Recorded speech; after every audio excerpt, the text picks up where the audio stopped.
El hombre de la mano seca. Otra vez entró Jesús en la sinagoga, y había allí un hombre que tenía seca una mano. Y le acechaban para ver si en el día de reposo le sanaría, a fin de poder acusarle.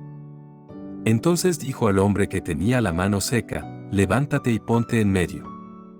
Y les dijo: levántate y ponte en medio.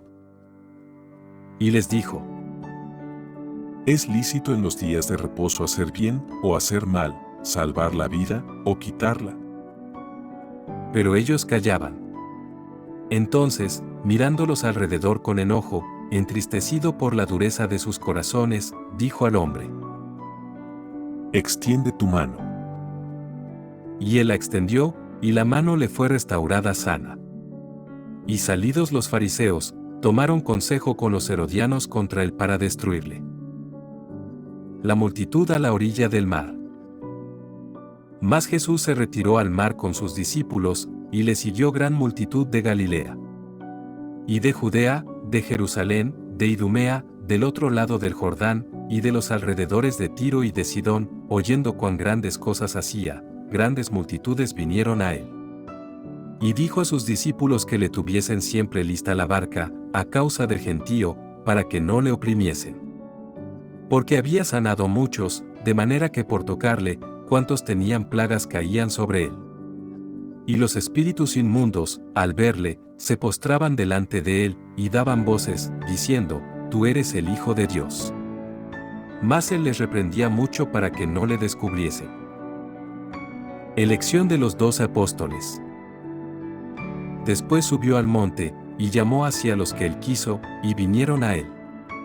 Y estableció a 12, para que estuviesen con él, y para enviarlos a predicar, y que tuviesen autoridad para sanar enfermedades y para echar fuera demonios: a Simón, a quien puso por sobrenombre Pedro, a Jacobo hijo de Zebedeo, y a Juan hermano de Jacobo, a quienes apellidó Boanerges, esto es, hijos del trueno, a Andrés, Felipe, Bartolomé, Mateo, Tomás, Jacobo hijo de Alfeo, Tadeo, Simón el cananista, y Judas Iscariote, el que le entregó. Y vinieron a casa. La blasfemia contra el Espíritu Santo. Y se agolpó de nuevo la gente, de modo que ellos ni aun podían comer pan. Cuando lo oyeron los suyos, vinieron para prenderle, porque decían: está fuera de sí. Pero los escribas que habían venido de Jerusalén decían que tenía a Belcebú, y que por el príncipe de los demonios echaba fuera los demonios. Y habiéndolos llamado, les decía en parábolas: ¿cómo puede Satanás echar fuera a Satanás? Si un reino está dividido contra sí mismo, tal reino no puede permanecer.